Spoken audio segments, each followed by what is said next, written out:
story out of the Cleveland area. Almost 30 children were reported missing over a 2-week span at the start of May. And for more on what's happening there in Northeast Ohio. The missing 411 phenomenon is a series of baffling and unexplained disappearances that have occurred under mysterious circumstances, often in remote wilderness areas across North America. These cases were first brought to public attention by David Paulides, a former police officer turned investigator and author who has dedicated years to researching and documenting these vanishings. What makes the missing 411 cases particularly unsettling is the eerie consistency in the patterns and characteristics associated with them. Many of the missing individuals are young children or elderly adults, and they often disappear under bizarre circumstances.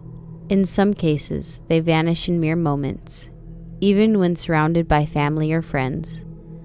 Disturbingly, search and rescue efforts often yield no trace of the missing persons, despite extensive search operations involving trained personnel, dogs, and advanced technology. Furthermore, some of the cases involve inexplicable elements, such as the sudden changes in weather, the discovery of clothing neatly folded and left behind, or the bizarre absence of tracks or scent trails. Despite the intriguing and eerie nature of the missing 411 cases, they remain largely unexplained, adding to the sense of mystery and intrigue surrounding these inexplicable vanishings. The case of Dennis Martin is one of the most haunting and perplexing entries in the missing 411 phenomenon. On June 14, 1969, in the Great Smoky Mountains National Park, on the border of Tennessee and North Carolina, Dennis Martin, a 6-year-old boy with sandy hair and bright blue eyes, vanished without a trace in a matter of seconds. Dennis was on a camping trip with his family, enjoying a day of hiking in the rugged terrain. The Martins were joined by another family, and the children decided to play a harmless game of hide and seek. Dennis, wearing a bright red t-shirt, took off into a small meadow adjacent to their campsite, planning to surprise his family by hiding behind a near bush. However, as the families counted to 30 and began searching for the hidden children, they quickly realized that something was terribly wrong. The other children were quickly found, but Dennis remained elusive. His family and the other campers frantically combed the area, shouting his name, but there was no response. The National Park Service initiated an extensive search operation that would last for weeks, involving hundreds of volunteers, helicopters, and search dogs. Despite their efforts, not a single trace of Dennis Martin was ever found. The forest held its secrets tightly, and Dennis's disappearance became one of the most baffling and heartbreaking cases in the missing 411 series. Decades have passed since that fateful day, and Dennis Martin's vanishing remains unsolved. Theories abound, ranging from animal attacks to abductions by unknown entities, but the truth behind his disappearance remains elusive, leaving a lasting scar on the hearts of those who have heard his story, and adding to the strange nature of the missing 411 cases. Our first curious case is the rather strange vanishing of an 84-year-old theology professor by the name of Dr. Maurice Demetz. In 1981, he was mostly known for his fire and brimstone religious rhetoric and his many writings of how he believed the literal Antichrist was going to appear in our lifetime. But he was soon to become even more well known for his odd disappearance. When he wasn't expounding upon how the devil was coming, Dr. Demetz liked to engage in his pastime of collecting rocks. And on this day, he was out in Pike National Forest in Douglas County, Colorado, along with his friend David McSherry, to go hunting for topaz.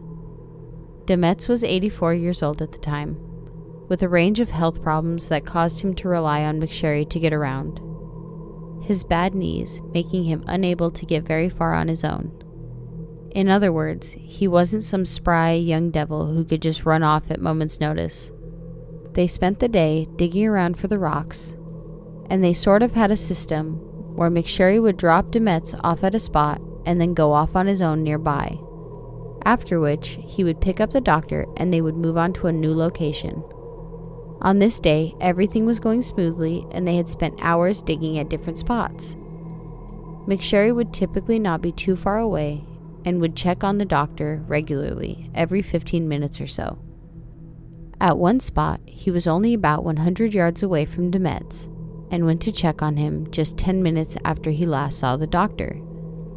But this time, the man was nowhere at all to be seen. McSherry called out to Demetz and received no reply, and it was all very odd as his knees were so bad it would have been impossible for him to get very far so fast on his own. A sweep of the surroundings turned up nothing, and not only was Demetz gone, but all of his tools were as well. And McSherry thought that he had maybe tried to hobble back to their car, but the doctor wasn't there either. Indeed, a complete search of the area turned up no trace of him, and not long after this the authorities were notified, who after a 5-day intensive search could not find a trace of Demetz or his missing tools, and no blood or sign that he had been attacked by an animal or the victim of foul play. Demetz was just there 1 minute and gone the next, and no one has seen him or any remains of him since.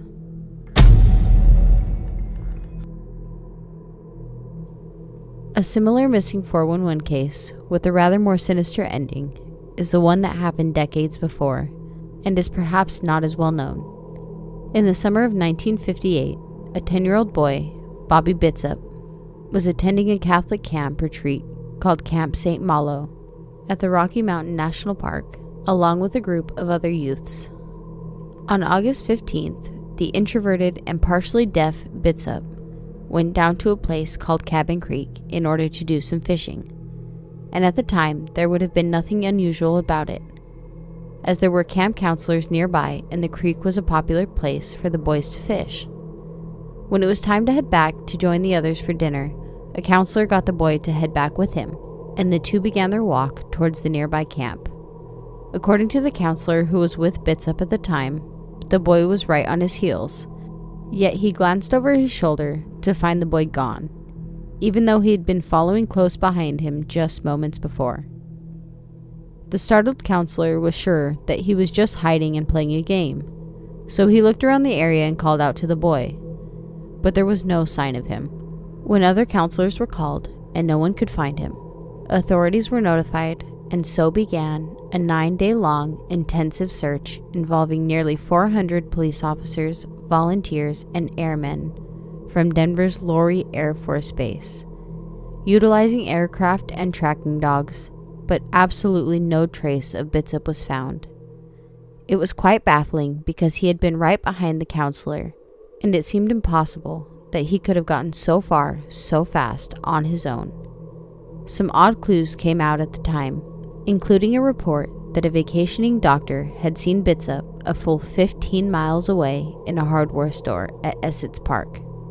But at the time of the incident, this was seen as not a very reliable lead because no one could figure out how the boy could have possibly made it so far through the wilderness on his own in that amount of time. It just wasn't considered possible. Tragically, this case would eventually be solved, but not without leaving behind more mysteries of its own. In June of 1959, nearly 1 year after going missing, some torn clothing, a broken hearing aid, and a few bone fragments were found in a remote area 2,500 feet up Mount Meeker in the middle of nowhere and about 3 miles from where Bitsup had gone missing. Sadly, the bones were found to be that of the missing boy, but it was rather odd since the remains were found in the middle of an area that had been extensively and thoroughly searched. There was also the fact that the area was not easily reached, and no one could figure out how the missing boy could have possibly gotten there, or even why he would have wanted to head up the mountain to begin with, considering most people who are lost instinctively head towards lower ground. Also, besides the few bone fragments, no other physical trace of Bitsup had been found, leading one to wonder where the rest of his body went. What happened to Bobby Bitsup? It remains a mystery. More recently is the 2015 vanishing of 2-year-old Dior Kunz Jr., who in July of that year was on a camping trip with his father, Dior Sr., his father's girlfriend, her grandfather, and their friend Isaac Runwand, in the same region as where Bitsup had vanished, out on the edge of the Rocky Mountain National Park.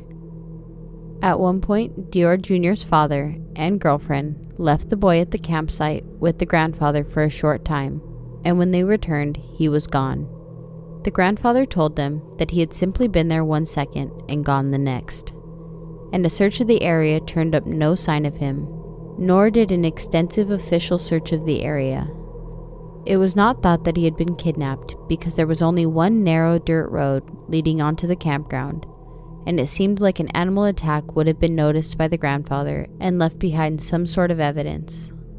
It is rather strange because he was only 2 years old, and it is not thought that he could have gotten very far through the rough terrain on his own, yet Dior Jr. has never been found.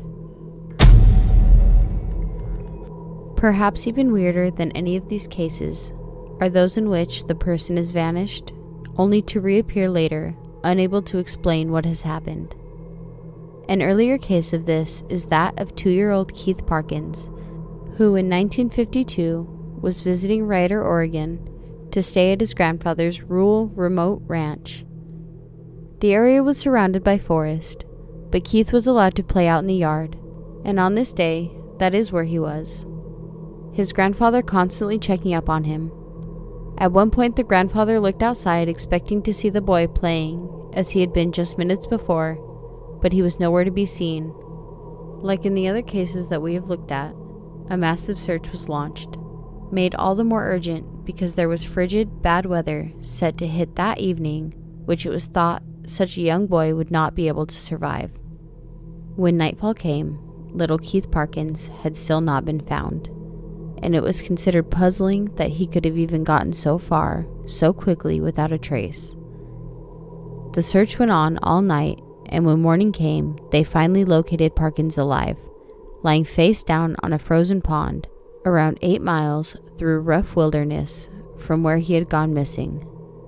Bizarrely, he had taken his jacket off despite the intense cold, and his clothes were ripped, although there was no signs of physical injury. It was a complete mystery as to what happened to his clothes, why the jacket had been removed, or even how he had managed to survive at all. And even odder still was that considering his young age and the intimidating terrain, it was estimated that it would have taken him nearly 20 hours to cover that distance. How could this be? Was he abducted? And if so, why? A survival expert named Les Stroud deemed it impossible for a 2-year-old to have covered that distance in the time that had passed, in the weather, in the dead of night, making it all stranger still. It would help if Keith had been able to explain what had happened, but he was either unwilling or unable to elaborate, and his strange disappearance and reappearance remains an enigma.